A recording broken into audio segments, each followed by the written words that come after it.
Where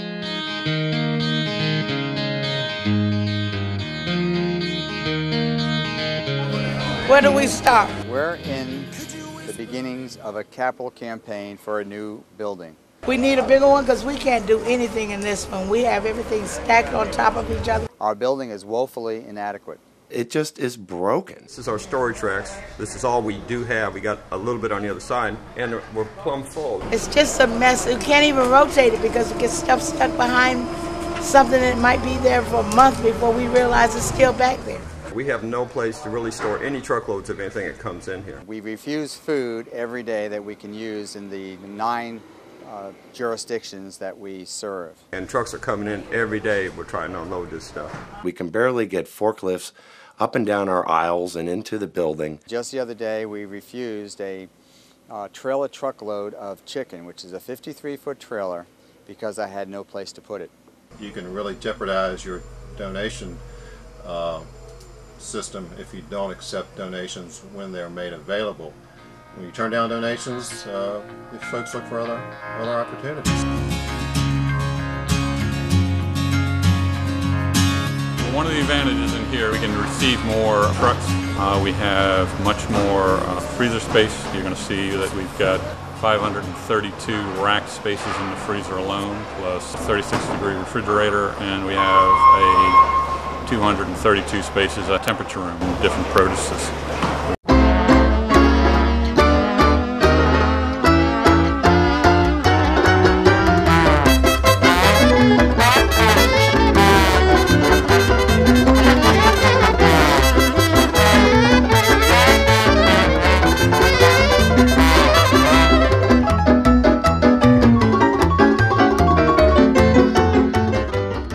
We've been in this facility since our inception in 1986. At that time we were doing almost 1 million pounds of food that came in and went out of here.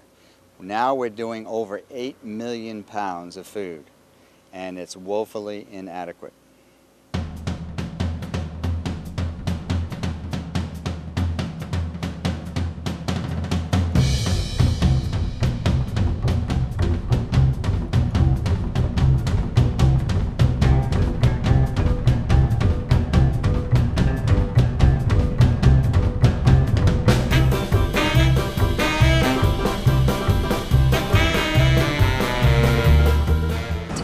Always comes out and supports the Foodbank at the annual food drive, and this year we got all the branches together and we helped with the fire department's help. We brought all the food out with the fire truck so we could, I guess, help feed hungry people. So we're excited to be here.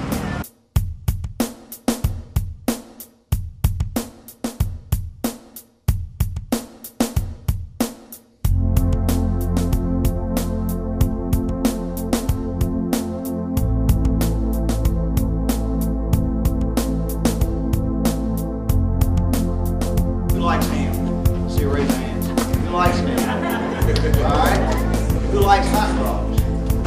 Alright? Who likes hot dogs? Bruised and battered, I couldn't tell what I felt. I was unrecognizable to myself. I saw my reflection in a window and didn't. The Peninsula community needs a new food bank. There are over 200,000 people in Hampton Roads who need this help, and it's hard to imagine. It's hard to think.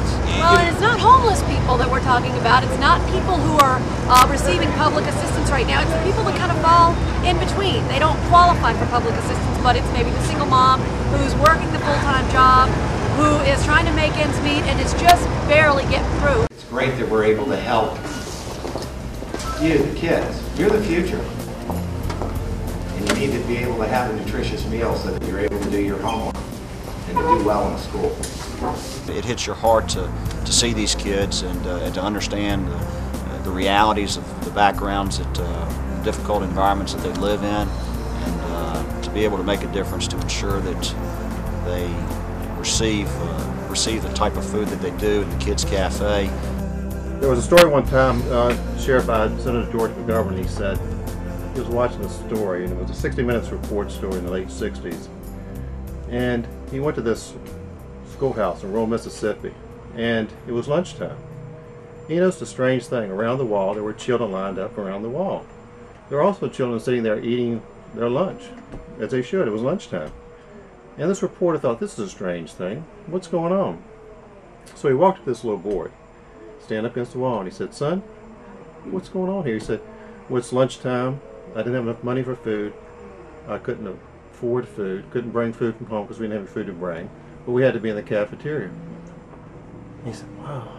You know, that just really took him back. So the next question was, son, how do you feel? You think the little boy would have said, I feel hungry.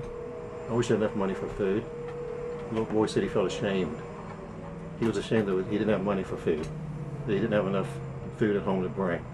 So we're here to say no one should ever be ashamed, ever ashamed to be hungry. That's why we do what we do. We have some refrigeration like this, but the majority's in the back in freezers, and we pull it, we bring it out, we let them know ahead of time what we're going to have. With the small facilities like this, I can't take a truckload, let's say, of potatoes, or let's say Campbell's soup or something like that, because I don't have the storage space for it. Like turkeys and hams, we have to actually send somebody back to the freezer to pull it, bring it back. We're busting at the seams, and we don't have all the right product that we need in here to service the community. Then it goes to weigh out, then it goes to their car. So we handle the product 5 times before it actually gets out of the food bank. We're operating with an outdoor loading dock, totally exposed to the weather. A lot of times we're here in the warehouse, or we don't get out and see the actual people who are being fed, and I tell you, it will bring tears to your eyes to see the conditions that these people live in, and you wonder where they're going to cook the food. You know, so we try to provide them different items that, you know, pop-up cans and different things. More and more, we've become the safety net of society.